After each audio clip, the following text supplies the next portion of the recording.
some things changed with that. And as that changed, it impacted your practice a lot more than you thought it was going to. That was about 210 patients in our practice, or about 10 to 12% of our patients. But it was also, that much of our revenue. So it's about $250,000 worth of revenue out of 2.1. We completely had zero control over this 210 patient. One of two things happened. I'm going to take a hit to my revenue and my goals. How do you deal when you just lost a quarter, basically? You haven't hit your goals. You have all these bonuses. You have all these team incentives.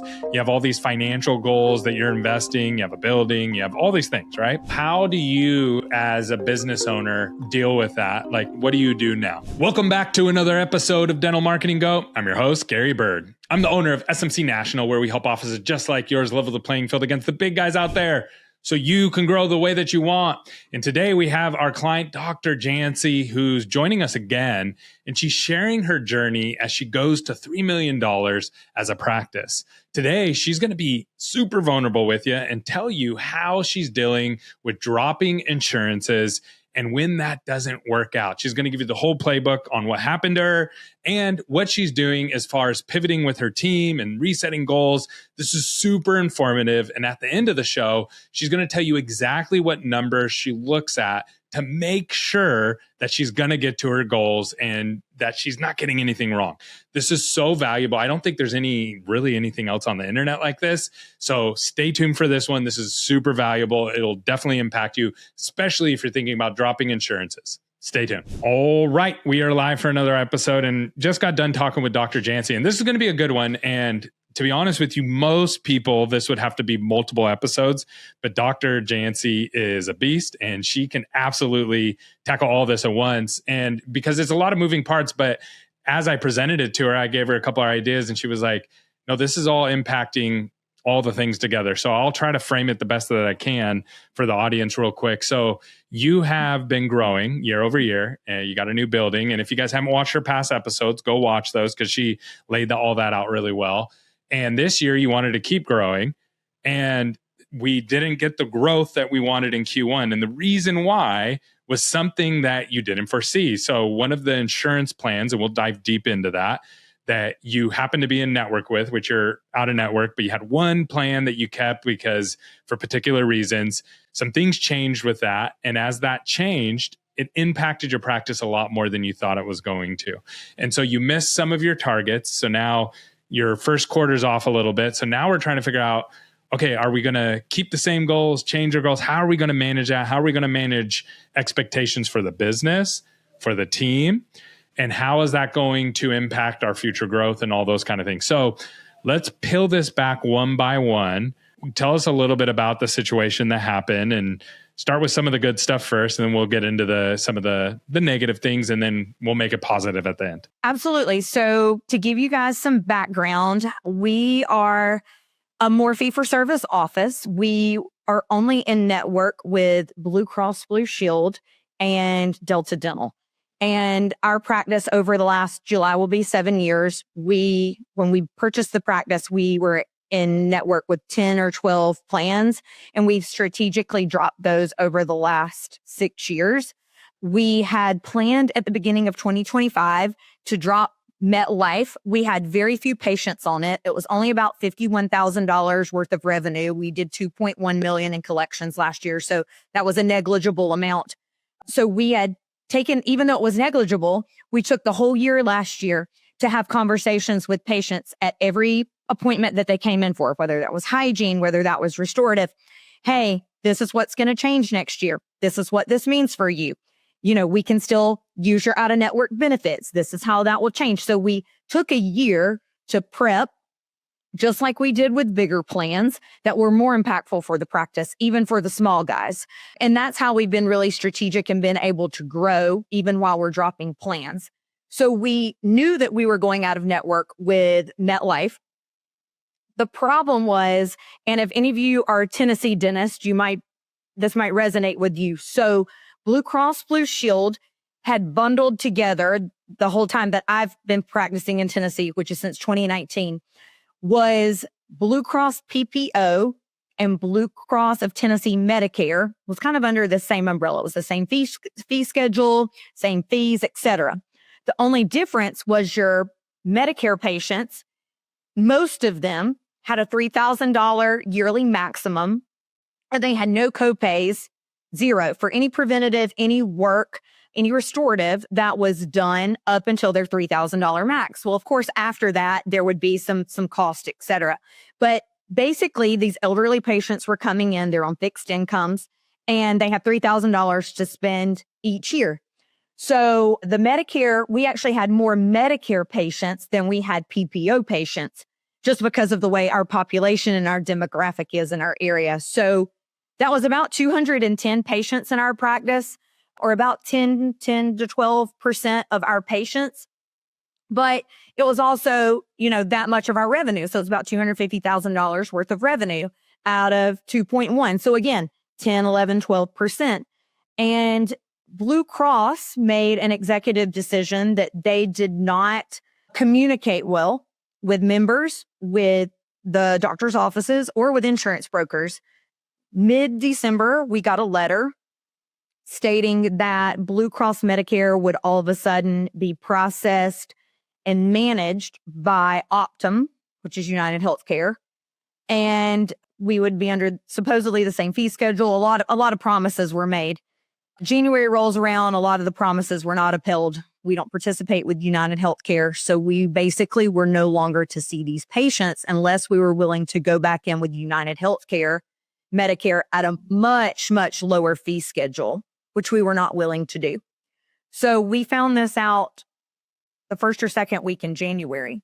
So needless to say, all of that backstory to tell you that we thought we had prepared all of 2025 to drop this one strategic small plan. Yep. And you've done this over and over and over again. Zero control over this 210 patients that now one of two things happen. I'm going to take a hit to my revenue and my goals either way. I either just drop this, I don't play by United Healthcare's rules, and I don't go in network with them. And these patients aren't used to paying a copay. This year, in network or out, they were going to have to pay some copays and things. But as an out of network, it was going to be substantially more. So fixed income, they're used to not paying out of pocket. So of course, they're going to try to stay in network and pay as little as they can out of pocket, most of them, which is understandable. But the decision making and the autonomy was taken away from the practice. And the decision was ultimately made for us. And we didn't want to compromise our level of care and what we can provide to those patients. And we didn't want our staff to have to go back through all the red tape that we had experienced with United Healthcare in the past and take a loss anyway. So we decided that we were going to pivot. And that's what Gary and I are going to talk about a little bit more. But that's the backstory of a decision that was out of our control. We were blindsided, and we had already set goals before we knew this for 2026. So that's what Gary alluded to. Well, and also it's not like this is your first time, your first rodeo of dropping insurances. Like, you've done this before. This is like the craziest curveball, because it's in the middle of you making a change. They also change the rules of the game on you, basically. Extremely. I mean, and I'm giving you like the tip of the iceberg of a lot of other convoluted layers that lie beneath. But yes, I've been practicing for 13 years. I've owned a practice for almost 7. We've all had experiences with dental insurance. I've never experienced anything like this transaction was. So this was a complete blind spot. Dental insurances never disappoint. They never disappoint. This is a new record. So if you're in Tennessee and you've lived through this, my heart goes out to you. So you're not alone. Yeah. And I can only imagine too, the patients have to be irate. They were very blindsided and very frustrated, but it was after open enrollment. So they were burned and stuck as well. They were trapped too. It was a lose-lose for everyone but the insurance company, as usual. Oh, yes, as usual. Okay. So now you're in this position because you have all these goals. And you now the good news is, the silver lining before we jump into that, you actually, even with that loss, you still did the same as you did last year. You didn't grow the way that you wanted, but you also didn't shrink either. Yeah. Okay, so that's the positive. So now, and my question to you was off air was, okay, so how do you deal with this? How do you deal when you just lost a quarter, basically? You haven't hit your goals. You have all these bonuses. You have all these team incentives. You have all these financial goals that you're investing. You have a building. You have all these things, right? So how do you, as a business owner, deal with that? Like, what do you do now? Initially, and Gary can attest to this, I called Kristen, who's kind of our point of contact over our account, and was like, hey, this is what's going on. This is completely, out of our control. In January, we didn't really have enough information to know how it was going to shake out. We anticipated that most patients would leave because, again, fixed income population, they're used to having full coverage. They're now going to have to pay something out of pocket regardless, but it's going to be vastly different in network, out of network. So it's not like a PPO plan where it's somewhat apples to apples.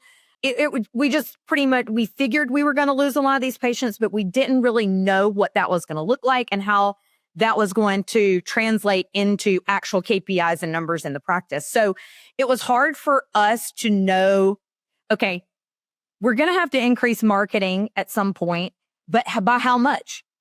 What kind of budget do we need to put towards that? How many patients are we really going to need to grow on top of what our original growth goal was? We didn't know that.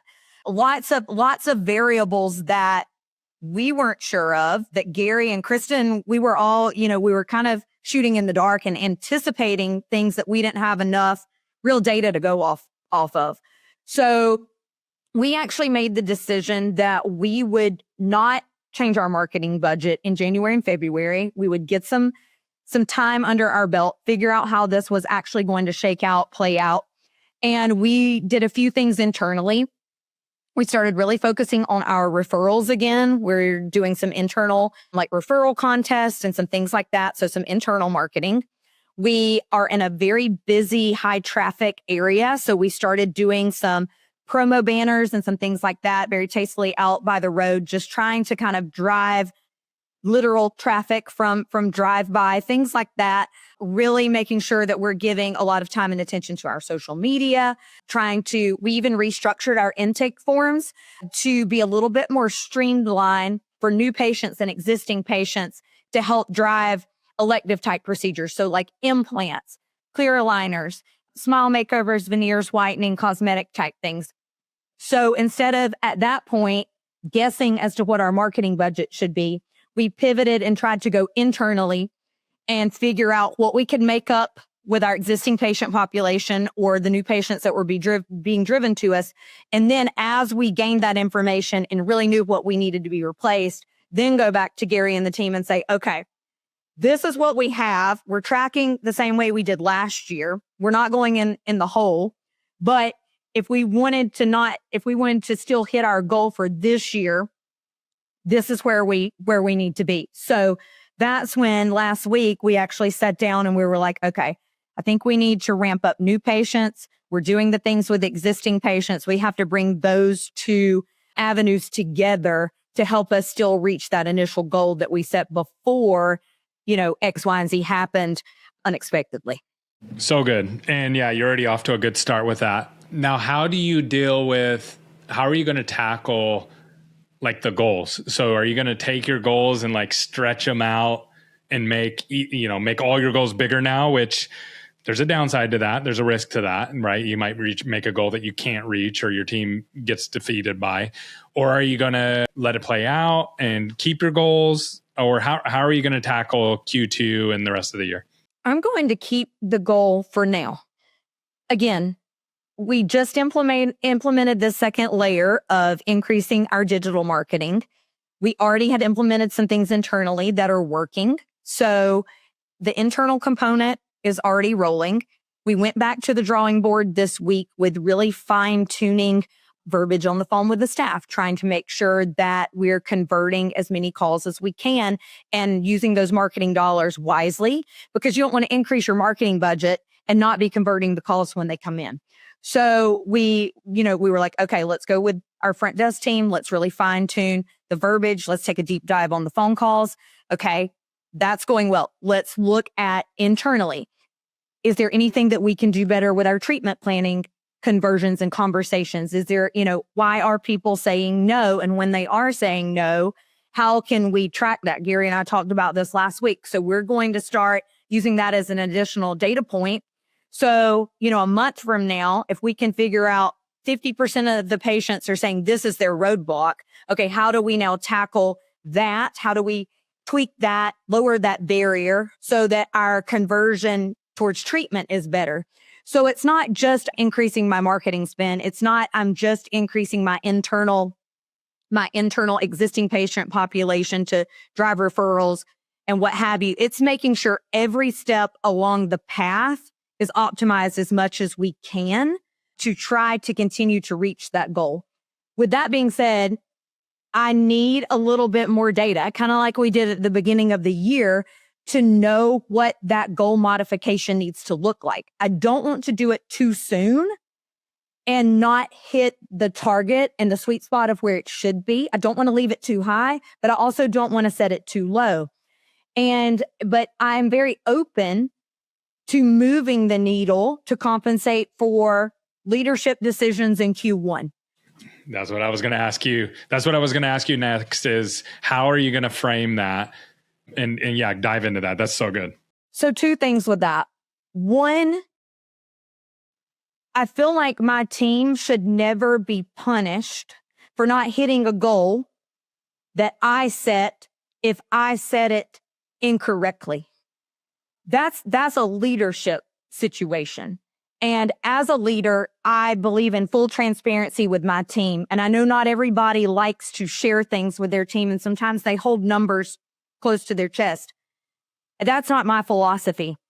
I've worked with a team before where a goal has been set and it was too high. And they realized by April that there was no way they were going to hit it. And everybody just gave up. So the goal needs to be attainable. It doesn't need to be so low that no one has to work for it. It's not a real reward, but it also doesn't need to be so high that everyone, they get in their head and they're like, we're never going to do this. And then they start giving up. So you have to find the sweet spot. And personally, I need more data to know what the sweet spot is. I don't want it to be a moving target all year. I want to make one modification and make it strategically and stick with it. But at the same time, how am I going to frame it? I'm very much going to go to the team and I'm going to say, Gary, we knew that going into this year, this was our goal. However, as all of us know, we've lived through X, Y, and Z with Blue Cross Medicare, and none of us knew what that was going to do to our numbers, what it was going to do to our schedule. We needed some time to figure out what kind of impact that was going to have on us. Now we have 3 months, 4 months, 6 months, whatever that time frame is. And now that we know, we've been able to offset things by increasing our marketing. We've been able to offset it by doing more elective procedures, But we also lost time that we can't make up for during Q1. And as that was a leadership decision, that wasn't you guys not doing a good job. I didn't put enough patients in front of you. So if I don't put enough patients in front of you, I can't hold you accountable for people that were never there. So with that being said, now that I can make an educated goal that's attainable for all of us based on all of this information that I finally do have, this is our new goal. And y'all have already been taking measures to get there. And that's how we're going to hit it as a team. That's great. And I know you're super data driven. So I feel like most doctors are probably not as data driven as you, just because you've said it before, your dad was an accountant. And so you just have you look at numbers in a totally different way. When we talk about marketing budgets, all that, you think about it in a totally different way than most doctors. Could you, and I'm sure you're doing the same thing with the insurances and all those kind of things as well. Could you just walk me through the data points you're going to be watching this quarter to make sure that you make a good decision at the end of the quarter to adjust the targets? For sure. So at the end of the quarter, and I'll try to just hone in on a few that I look at kind of weekly, because at the end of each quarter, I sit down and I do an extremely deep dive of a lot of KPIs. of what was our production per provider, what was our adjusted production, what was our collections, what was our hourly, how many open hours did we have in the chair, and what was our conversion rate. I mean, I look at a lot of KPIs, and then we pivot based on what we're doing well. And then if there's some issues, how do we fix those? So quarterly, I do a deep dive.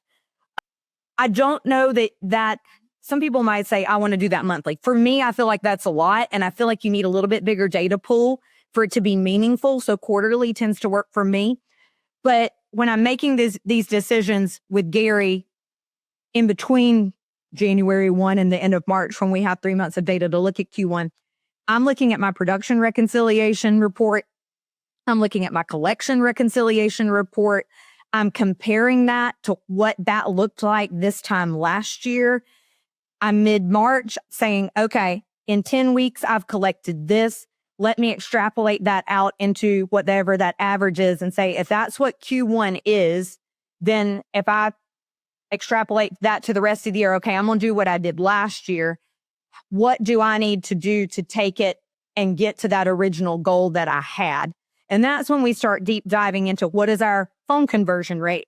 What is our treatment plan acceptance rate internally? If we're focusing on clear aligners, let's track our clear aligners. So we have kind of a small subset of data points that we like to look at internally to help us keep a pulse on kind of the 30,000 foot view. And then we hone in at the end of Q1 and get into the nitty gritty details so we can actually see how it played out and make any pivots that we need to for the next quarter. This has been so good. And the reason it's so good is I feel like a lot of people go through this, but nobody talks about it. Like, good luck going online and finding what we just talked about. And it's basically what you've done is like, you've helped people mentally. You've helped people like almost from a consultant level. And I am so thankful that you're just letting us document your journey. Some people are further ahead, some are way behind you, but you're just like, hey, this is where I'm at. This is what I'm going through. Here's what I've learned. And this is a gold. So Dr. Jancy, I just really appreciate you because you're just like matter of fact. And hey, this is just the way it is. And here's what we're doing. And you always do it with such an abundant mindset. So I really value you. I know our audience does as well. So thank you so much for coming on and sharing on this. This is like absolutely awesome. Like, this is great content. Well, I appreciate you guys for having me. And I appreciate all of our listeners for taking a listen. Let us know what you think and whatever experiences you've had. We're always willing to learn from each other. That's awesome. Thanks, Dr. Jancy. Have a great day. Thanks.